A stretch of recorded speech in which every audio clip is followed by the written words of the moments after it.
Most people think of melatonin as a gentle helper, a natural sleep aid that simply gives the body what it already makes. The assumption feels logical, almost comforting. Yet this is where the contradiction begins, because melatonin is not a sleep drug, not a sedative, and not a substance designed to be taken casually night after night. It is a hormone, and hormones behave very differently when they are introduced from the outside. What makes this especially interesting is that melatonin can both support and disrupt sleep, can sharpen biological rhythms or quietly flatten them, can signal darkness to the brain while confusing other systems that rely on timing just as much. When people say melatonin stopped working for them, or that their sleep became lighter, stranger, or less refreshing over time, they are often describing not a mystery, but a predictable biological response. Understanding why requires looking beyond the label and into how the body actually uses melatonin, how sensitive that system is, and what happens when a precise internal signal becomes a blunt external input. Melatonin is produced deep in the brain by a small structure called the pineal gland, and its release is tightly controlled by light exposure. As evening approaches and light fades, signals from the eyes reduce stimulation to the brain's central clock, allowing melatonin levels to rise. This rise does not knock you out. Instead, it tells every cell in the body that night has begun. Body temperature starts to fall slightly, alertness decreases, digestion shifts, and many repair processes become more active. Melatonin is less like a sleeping pill and more like a timestamp, marking the transition from day physiology to night physiology. This distinction matters because when melatonin is taken as a supplement, the body does not interpret it as encouragement. It interprets it as information. In a healthy system, melatonin follows a predictable curve. It rises gradually in the evening, stays elevated through the night, and falls again toward morning. This rhythm helps coordinate sleep with countless other processes, including hormone release, immune signaling, and metabolic regulation. When supplemental melatonin is introduced, especially in doses far above what the body normally produces, this curve can become distorted. Instead of a gentle rise, the brain receives a sudden spike. Instead of a coordinated signal, different tissues receive conflicting messages about timing. This helps explain why some people fall asleep faster but wake up earlier, or experience vivid dreams, fragmented sleep, or a sense that their sleep no longer feels restorative. One of the lesser-known aspects of melatonin is how small the body's natural production actually is. Physiological levels are measured in tiny amounts, yet many supplements deliver far higher doses. From the brain's perspective, this is not a small adjustment. It is a strong signal, arriving at a time chosen by the user rather than by the circadian system. Over time, repeated exposure to these elevated levels can lead the brain to reduce its own melatonin production or become less sensitive to it. This is not addiction in the traditional sense, but it is adaptation, and adaptation changes how the system behaves when the supplement is removed. Another overlooked issue is timing. Melatonin does not simply signal sleep, it signals night. Taking it too late can push the internal clock later, while taking it too early can shift the clock in the opposite direction. Many people use melatonin reactively, taking it when they cannot fall asleep, without realizing that the hormone works best as a signal given before the body expects sleep to begin. When timing is inconsistent, the circadian system receives mixed instructions. This can worsen insomnia over time, even if it initially seems to help. Melatonin also interacts with other hormones in subtle but important ways. Cortisol, often called the stress hormone, follows an opposite rhythm, remaining low at night and rising toward morning to promote wakefulness. When melatonin levels remain elevated into the early hours, This natural cortisol rise can be delayed. The result may be grogginess upon waking, difficulty feeling alert in the morning, or a sense that the day starts slowly, no matter how much sleep was achieved. These effects are often attributed to poor sleep quality, but in reality, they reflect a mistimed hormonal transition. The developing brain appears to be particularly sensitive to external melatonin. Children and adolescents naturally produce more melatonin than adults, and their circadian systems are still maturing. Introducing supplemental melatonin during these stages may alter signaling patterns in ways that are not fully understood. While short-term use under medical guidance can be appropriate in specific situations, casual or prolonged use raises questions about long-term effects on hormonal development and sleep regulation. The absence of immediate harm does not guarantee long-term neutrality, especially in systems that rely on precise timing to mature correctly. Melatonin's influence extends beyond sleep and wakefulness. It plays a role in immune function, acting as a modulator of inflammatory responses. It also interacts with metabolic pathways, influencing insulin sensitivity and energy use. When melatonin signaling is altered, these systems may shift subtly. For some individuals, this can mean changes in appetite timing, body temperature regulation, or immune responsiveness. These effects are usually mild and gradual, which is why they are often overlooked, but over long periods they can contribute to a sense that the body is slightly out of sync. Another important consideration is that melatonin does not address the root causes of most sleep problems. Insomnia is rarely caused by a lack of melatonin. More often, it reflects misaligned circadian rhythms, excessive evening light exposure, stress-driven hyperarousal, irregular schedules, or environmental factors that keep the brain alert when it should be winding down. Using melatonin in these situations can mask symptoms without correcting the underlying issue. In some cases, it can even delay proper adjustment by providing an artificial signal that conflicts with daily habits. Research also suggests that melatonin's effects vary widely between individuals. Genetic differences influence how quickly melatonin is metabolized and how sensitive receptors are to its presence. This explains why one person may feel drowsy for hours after a small amount, while another feels little effect even at higher doses. Standardized dosing does not account for this variability, increasing the likelihood of underuse for some and overuse for others. In a system as individualized as circadian biology, uniform solutions often produce inconsistent results. None of this means melatonin has no place. In carefully chosen contexts, such as short-term circadian disruption from travel or shift work, it can help realign the internal clock when used correctly. The problem arises when it is treated as a nightly sleep aid rather than a targeted timing tool. When the hormone is used repeatedly without regard for dose, timing, or underlying sleep biology, the risk is not dramatic failure but gradual dysregulation. Sleep becomes lighter, timing becomes less stable, and reliance on external signals increases. What makes melatonin particularly deceptive is how subtle these changes can be. There is rarely a clear moment when things go wrong. Instead, sleep slowly loses its depth, mornings feel less refreshing, and nights become more unpredictable.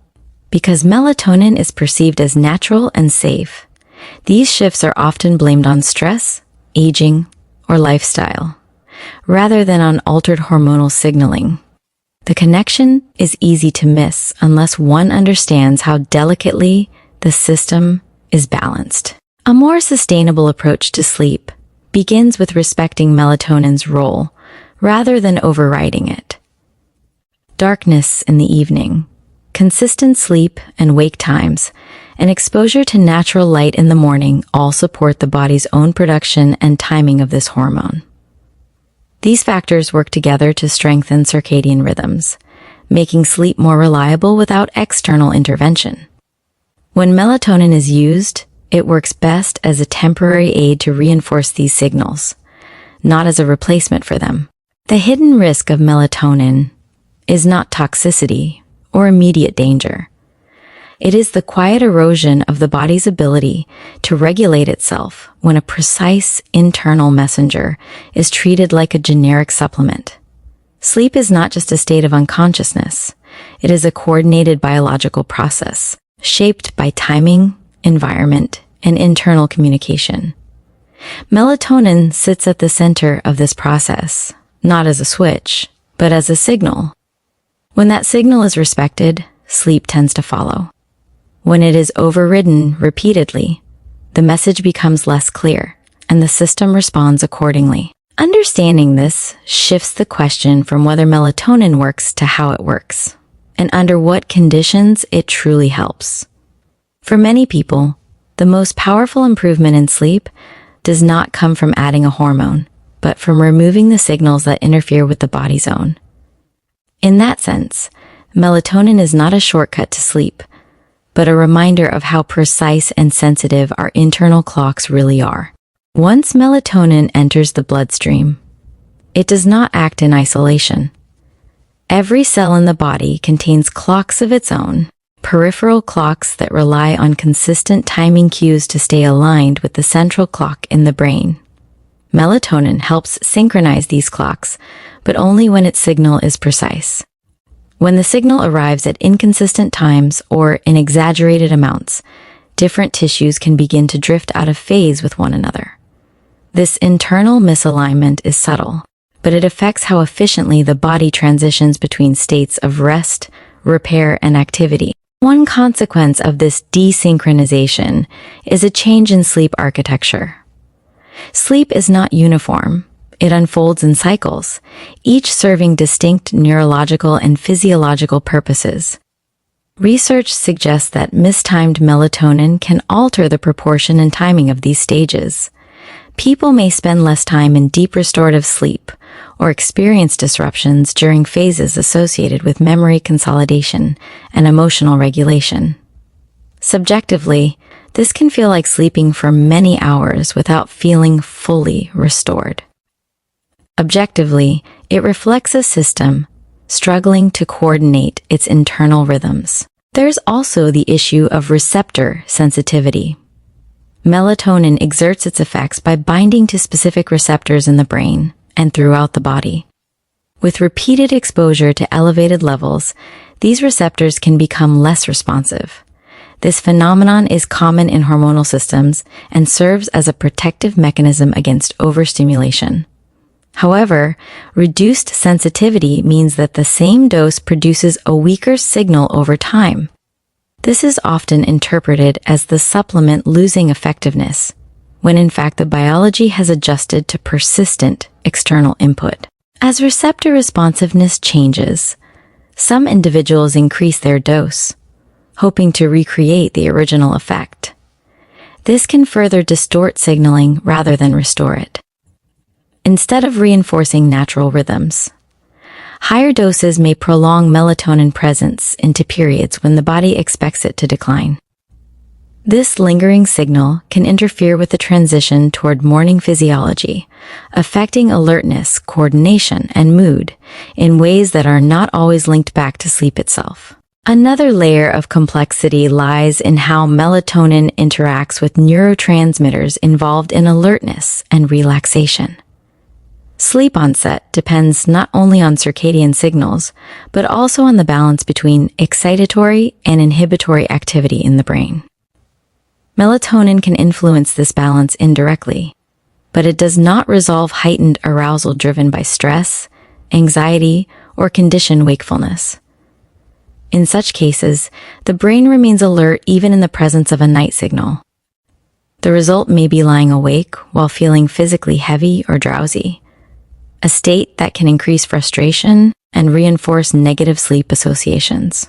Over time, this mismatch can weaken the relationship between bedtime and sleepiness. Instead of sleep emerging naturally from internal cues, it becomes dependent on an external trigger. This reliance subtly shifts responsibility away from the body's regulatory systems.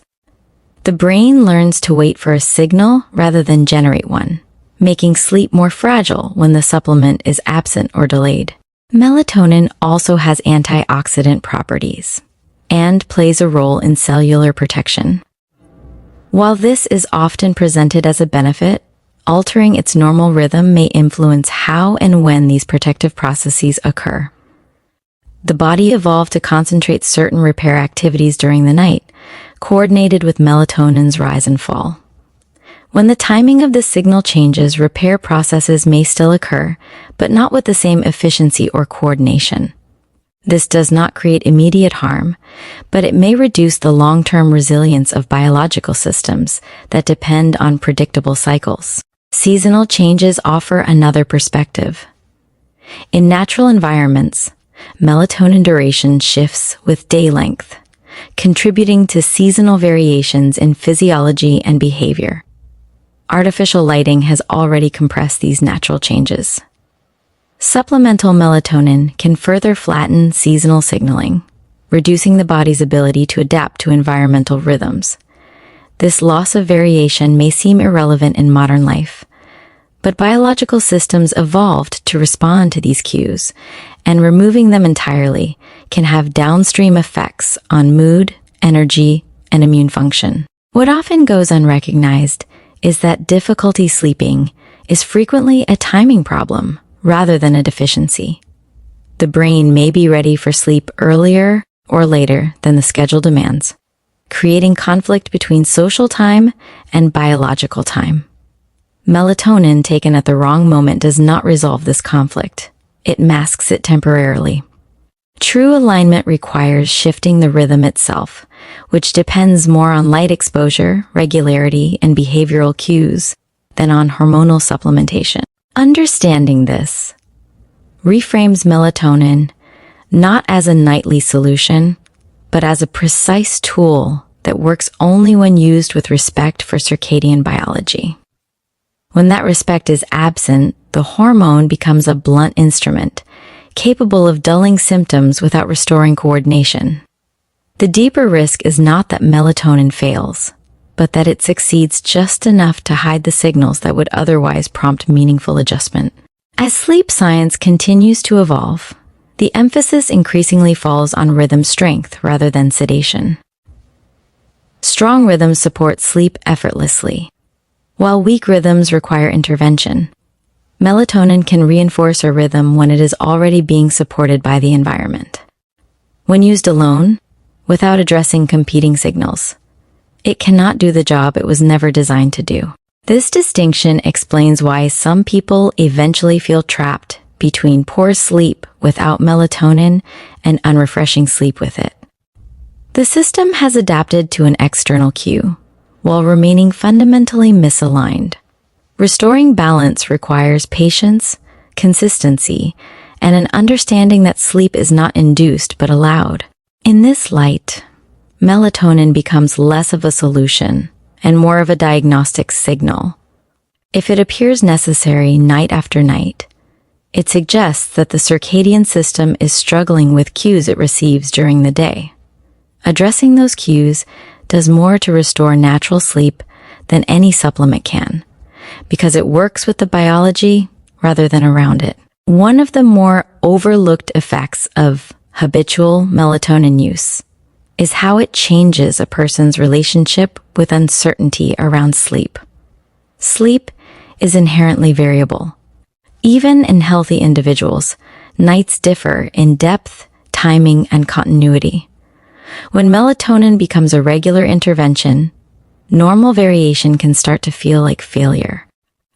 A slightly restless night is no longer interpreted as part of a natural range, but as a problem that requires correction. This shift may seem psychological, but it feeds back into biology by increasing vigilance and performance pressure around sleep. The brain is highly sensitive to expectation. When bedtime becomes associated with the question of whether a supplement has been taken, sleep itself becomes conditional. This weakens one of the most important drivers of stable sleep: trust in automatic regulation. Over time, the nervous system becomes more alert at night, not less. because it has learned that sleep is something that must be actively managed. This hypermonitoring can persist, even when melatonin is discontinued, contributing to chronic insomnia that no longer responds to the original intervention. There is also the issue of signal specificity. Melatonin communicates darkness, but darkness alone is not enough to guarantee sleep. In natural settings, darkness is paired with reduced stimulation, physical fatigue, predictable routines, and social cues that reinforce rest. In modern environments, melatonin is often introduced into a context that contradicts its message. Bright screens, cognitive load, emotional stimulation, and irregular schedules all send wake signals to the brain. When melatonin is layered on top of these competing inputs, the nervous system receives mixed instructions. It is told that it is night, but also that it must remain alert and responsive. This conflict does not resolve cleanly. Instead, it often results in partial shutdown. The body may feel heavy, coordination may decrease, and reaction time may slow while the mind remains active. This state is not restorative sleep, but it also is not full wakefulness. Repeated exposure to this condition can blur the boundaries between states, making both sleep and wakefulness less distinct. Over time, this blurring erodes the sharp transitions that define healthy circadian rhythms. Another subtle consequence involves emotional regulation. Sleep quality strongly influences how the brain processes emotional information. When sleep cycles are altered or fragmented, even slightly, the brain's ability to regulate mood can be affected. People may notice increased irritability, reduced stress tolerance, or emotional flatness without connecting these changes to sleep architecture. Because melatonin is often taken to reduce stress around sleep, these emotional shifts can seem paradoxical, further obscuring their origin. Long-term circadian disruption has also been linked to changes in cognitive performance. Attention, working memory, and decision-making all depend on predictable cycles of rest and alertness. When these cycles lose precision, performance does not necessarily decline dramatically, but it becomes less consistent. Some days feel sharp, others sluggish, with no obvious explanation. This inconsistency is often attributed to lifestyle or aging, when in reality it reflects unstable internal timing. Importantly, melatonin does not act uniformly across the lifespan. Endogenous production changes with age, as does receptor sensitivity. In older adults, lower melatonin levels may reflect changes in light perception, reduced daytime activity, or altered sleep timing, rather than a simple deficiency. Supplementation may improve certain symptoms while leaving underlying rhythm weakness unaddressed. In younger adults, where production is typically adequate, external melatonin is more likely to override, rather than support existing signals. This brings attention to a broader issue in sleep culture: the tendency to treat symptoms as targets rather than signals. Difficulty falling asleep, waking during the night, or feeling unrefreshed are not failures of willpower or hormone levels. They are outputs of a system responding to its environment. Melatonin can modify one input, but it cannot compensate for misaligned cues throughout the day. When it is used in isolation, it may create the impression of control while allowing deeper misalignment to persist. The most durable improvements in sleep emerge when the circadian system is strengthened rather than bypassed. This involves reinforcing contrast between day and night, activity and rest, light and darkness. When these contrasts are clear, melatonin release becomes robust and reliable. When they are blurred, no amount of supplementation can fully restore clarity. Seen from this perspective, the question is not whether melatonin is good or bad, but whether it is being used in a way that respects the system it interacts with. A hormone designed to convey timing cannot fix a life that ignores timing altogether. Used sparingly and strategically, melatonin can assist realignment. Used routinely, it risks becoming a substitute for signals the body depends on to regulate itself. As awareness grows around sleep health, the focus is gradually shifting away from adding substances and toward removing interference. This shift reflects a deeper understanding of biology as a system of relationships rather than isolated levers. Melatonin belongs to this system as a messenger, not a solution. When its role is misunderstood, its use becomes counterproductive in quiet, cumulative ways. When all of these pieces are placed together, a clearer picture of melatonin emerges. It is not a sleep switch, not a calming agent, and not a replacement for healthy sleep regulation. It is a timing signal, one that evolved to operate within a tightly coordinated system, shaped by light, behavior, and regularity. The problems associated with melatonin use do not arise because the hormone is flawed, but because its role is often misunderstood. In biological systems, signals work best when they are rare, precise, and contextually appropriate. Melatonin follows this rule.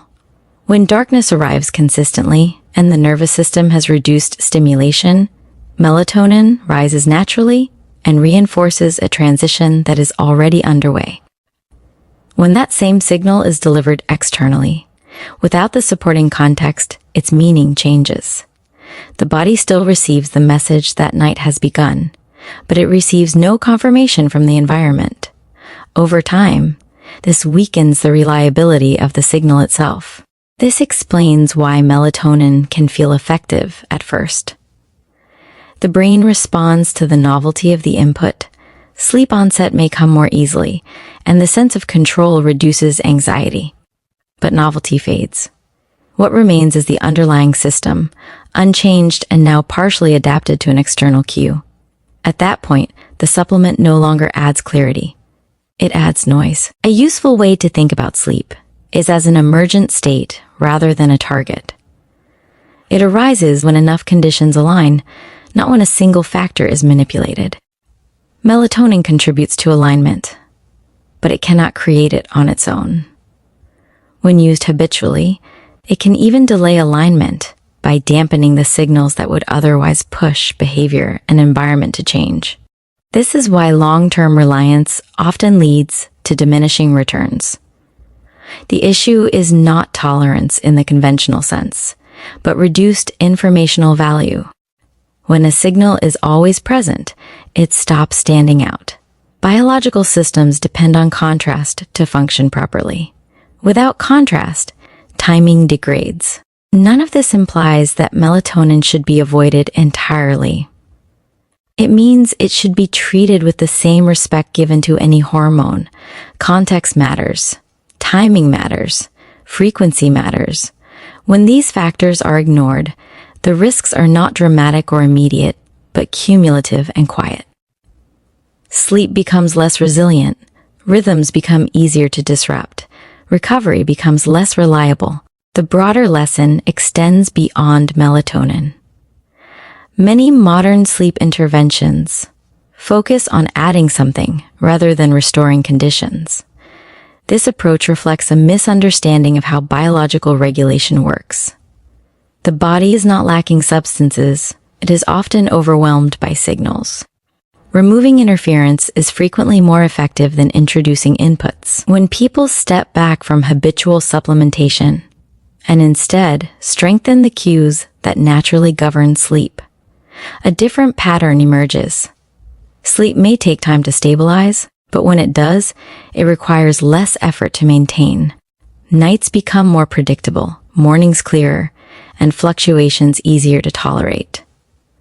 This stability is the hallmark of a well-aligned circadian system.